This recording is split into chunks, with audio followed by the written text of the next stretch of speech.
Olá, vamos falar sobre prisão, sobre o conceito, formalidades, princípios e espécies de prisão no processo penal brasileiro.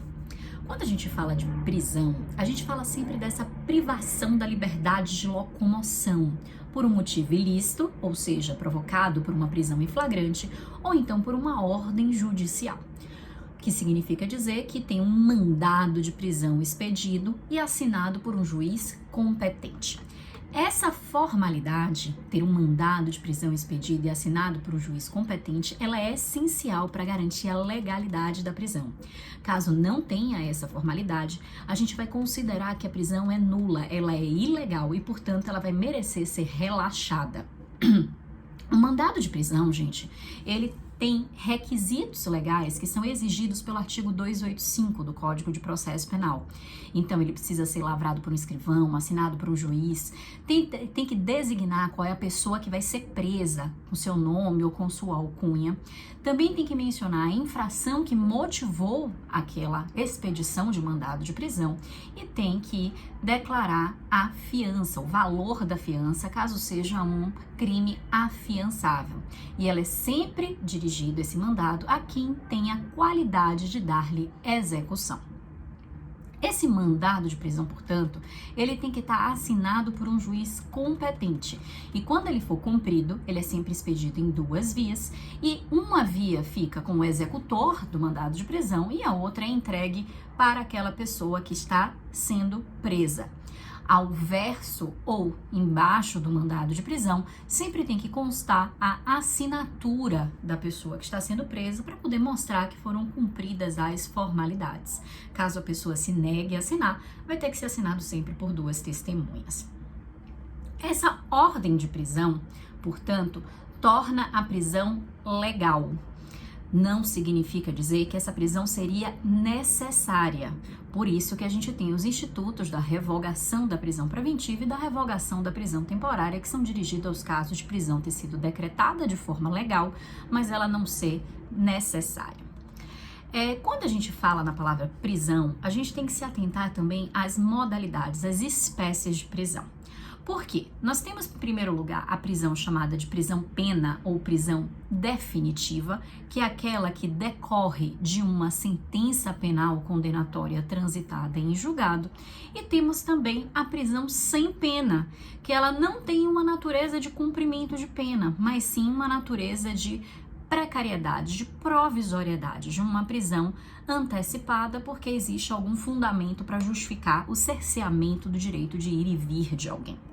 Essa prisão sem pena, ela pode ser tanto uma prisão processual, também chamada de prisão provisória, e aí a gente tem as modalidades da prisão em flagrante, da prisão preventiva, da prisão temporária, como a gente pode ter também uma prisão civil, que é aquela que decorre, da situação de não pagamento de uma dívida alimentar, ela não tem natureza penal e, portanto, ela é regida no âmbito do direito civil. Temos também a prisão administrativa, que significa dizer que seria uma situação de prender alguém para forçar um devedor a cumprir uma obrigação. Ela encontrava previsão no ordenamento jurídico, mas a prisão administrativa, a teor da súmula 280 do STJ, ela foi considerada inconstitucional, tendo em vista uma revogação tácita pelo artigo 5º da Constituição Federal. Então a gente não pode mais falar em prisão administrativa, apesar de existir esse conceito. Nós temos também a prisão disciplinar. A prisão disciplinar é aquela que decorre de transgressões militares e crimes militares próprios e está prevista basicamente no Código Penal Militar e no Código de Processo Penal Militar, com base, lembrem disso, no artigo 5º, inciso 61 da Constituição Federal, que está lá dizendo que ninguém será preso senão em flagrante delito ou por ordem escrita e fundamentada de autoridade judiciária competente, salvo nos casos de transgressão militar ou crime propriamente militar definidos em lei. Então, há uma previsão constitucional com relação à prisão disciplinar, autorizando-a, diferente do que acontecia com a prisão administrativa, que foi considerada revogada tacitamente pelo artigo 5º da Constituição Federal.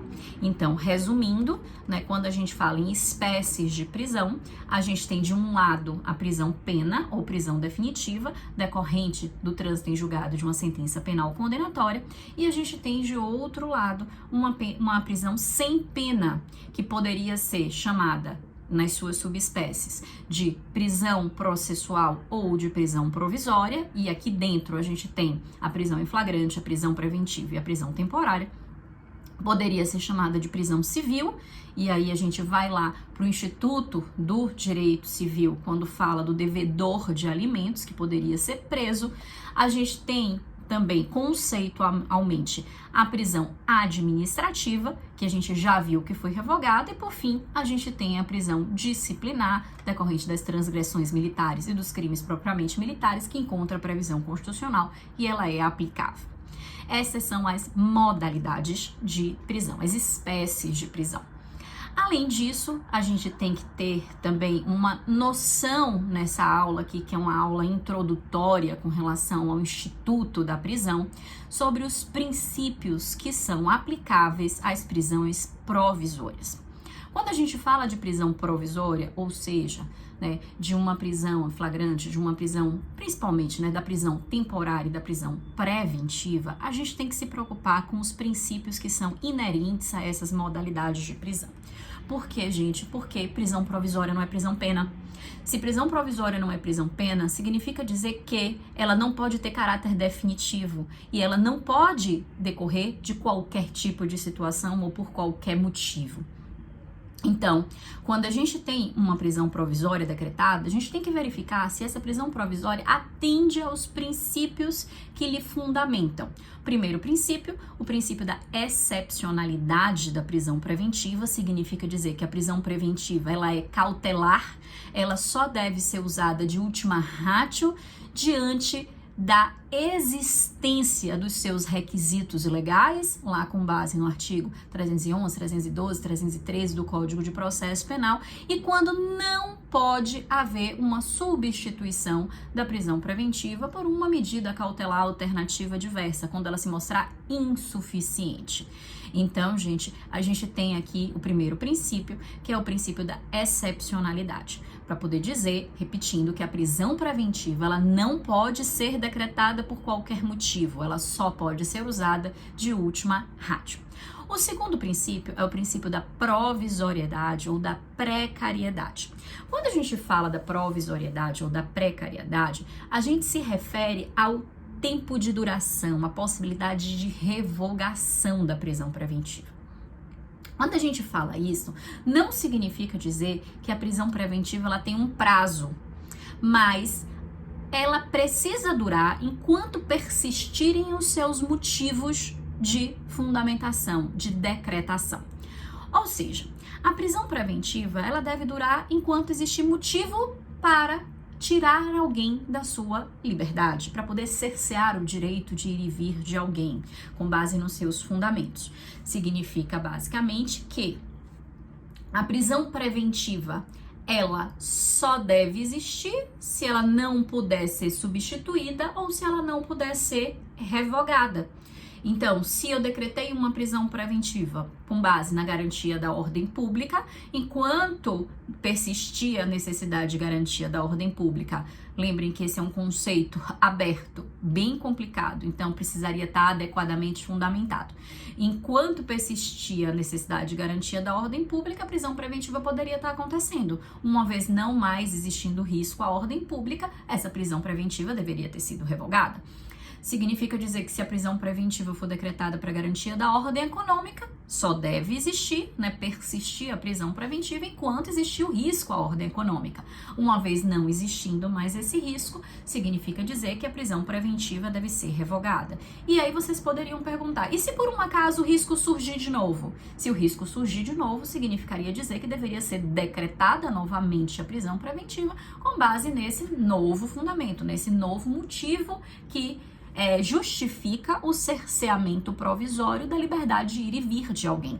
É por isso que com a lei anticrime, que foi editada em dezembro de 2019, o legislador começou a se preocupar com o estabelecimento de um prazo para poder fazer a revisão da prisão preventiva, para que as pessoas não ficassem simplesmente esquecidas no sistema prisional. Então, a cada 90 dias, precisaria fazer a revisão dessa prisão preventiva para que verificasse se ainda persistem os seus fundamentos que justificariam a manutenção do cerceamento do direito de ir e vir de alguém.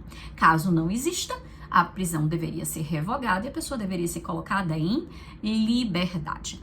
Esse é o teor, a lógica do nosso Código de Processo Penal com relação às prisões, lembrando que o que a gente falou aqui foi simplesmente uma noção introdutória, uma noção geral a respeito das prisões.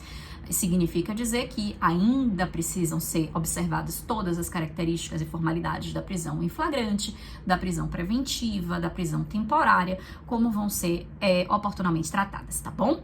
Um abraço.